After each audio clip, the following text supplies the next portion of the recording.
Kabareskrim ke Denny Indrayana, kebebasan berbicara tak pernah dibungkam.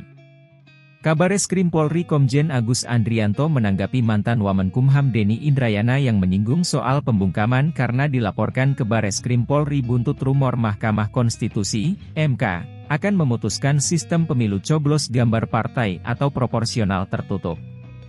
Komjen Agus menegaskan tidak ada pembungkaman kebebasan berbicara di Indonesia. Saya rasa di Indonesia ini kebebasan berbicara tidak pernah ada yang dibungkam ya, kata Komjen Agus Andrianto saat dihubungi, Minggu, 4 Juni 2023. Mantan Kabaharkam Polri ini menyebut kebebasan berbicara di Indonesia bahkan melebihi negara demokrasi lainnya. Bahkan melampaui mbahnya negara demokrasi di dunia, imbuhnya. Karena itu, dia pun memastikan penanganan laporan juga akan diproses secara objektif. Dia mengungkit sikap Kapolri Jenderal Listio Sigit Prabowo yang meminta agar laporan tersebut didalami secara objektif. Pak Kapolri sudah sampaikan akan melakukan pendalaman secara objektif, ucap Agus. Pernyataan Denny Indrayana.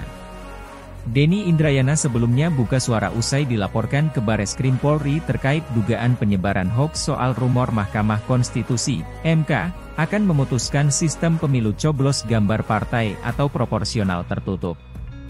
Denny tak sepakat apa yang dilakukannya serta-merta dibawa ke jalur hukum, alih-alih dibalas dengan narasi. Kali ini saya hanya akan memberikan penjelasan terkait laporan yang dilayangkan kepada aparat kepolisian. Terlepas adanya hak setiap orang untuk melaporkan ke polisi, saya berpendapat hak demikian mesti digunakan secara tepat dan bijak. Baiknya, tidak semua hal dengan mudah dibawa ke ranah pidana. Seharusnya, persoalan wacana dibantah dengan narasi pula, bukan memasukkan tangan paksa negara, apalagi proses hukum pidana. Terlebih, pembicaraan terkait topik politik di waktu menjelang kontestasi pemilu 2024 sangat rentan dengan kriminalisasi kepada lawan politik, kata Denny dalam keterangan tertulis, Minggu 4 Juni. Denny mengaku menyampaikan ke publik soal bocoran putusan MK ini sebagai upayanya untuk mengontrol putusan MK. Dia lalu menyinggung putusan MK mengenai perpanjangan masa jabatan pimpinan KPK yang dinilainya problematik tetapi harus dilaksanakan karena putusannya bersifat final. Karena putusan MK itu bersifat final and binding, tidak ada upaya hukum apapun dan langsung mengikat begitu dibacakan di sidang yang terbuka untuk umum. Putusan yang telah dibacakan harus dihormati dan dilaksanakan. Tidak ada pilihan lain. Tidak ada lagi ruang koreksi. Masih segar dalam ingatan kita, bagaimana putusan MK terkait perpanjangan masa jabatan pimpinan KPK, makin melumpuhkan kredibilitas KPK, karena memperpanjang pimpinan yang problematik secara etika. Putusan itu juga menguatkan ada agenda strategi Pilpres 2024 yang dititipkan kepada perpanjangan masa jabatan Firly Bahuri CS, katanya. Denny berpandangan putusan MK mengenai sistem pemilu merupakan ihwal yang strategis karena mempengaruhi kadar suara rakyat pemilih dalam gelaran pemilu. Dengan demikian, Denny mengaku merasa perlu mengawal hal itu sebelum putusan MK telanjur diputuskan dan dibacakan. Saya berpendapat putusan terkait sistem pemilu legislatif sangat penting dan strategis, sehingga menjadi perhatian banyak kalangan dari Sabang sampai Merauke. Bukan hanya dari partai dan bacalek, tapi juga yang paling penting, mempengaruhi kadar suara rakyat pemilih yang tidak lagi punya bobot menentukan jika MK memutuskan sistem proporsional dengan nomor urut atau tertutup menggantikan sistem nama dan suara terbanyak atau terbuka, kata Denny.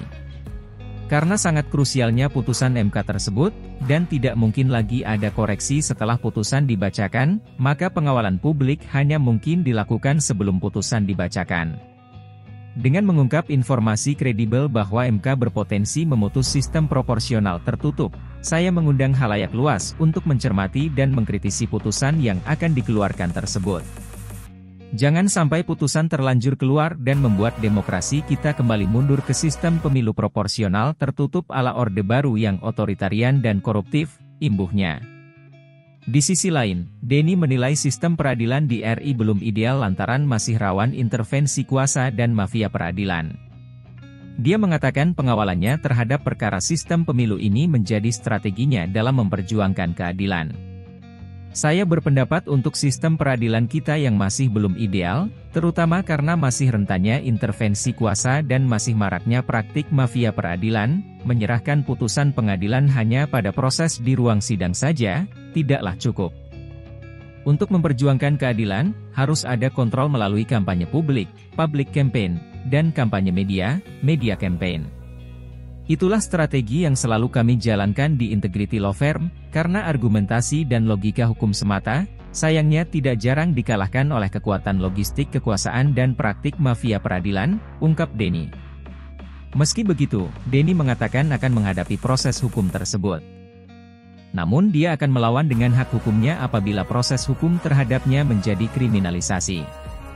Akhirnya, saya akan menghadapi proses hukum yang sedang berjalan, dengan catatan proses itu tidak disalahgunakan untuk pembungkaman atas hak asasi kebebasan berbicara dan berpendapat, sebagaimana saat ini nyata-nyata dialami rekan Haris Azhar dan Fathia Maulidiyanti. Jika prosesnya bergeser menjadi kriminalisasi kepada sikap kritis, maka saya akan menggunakan hak hukum saya untuk melakukan pembelaan melawan kezaliman dan melawan hukum yang disalahgunakan, pungkasnya.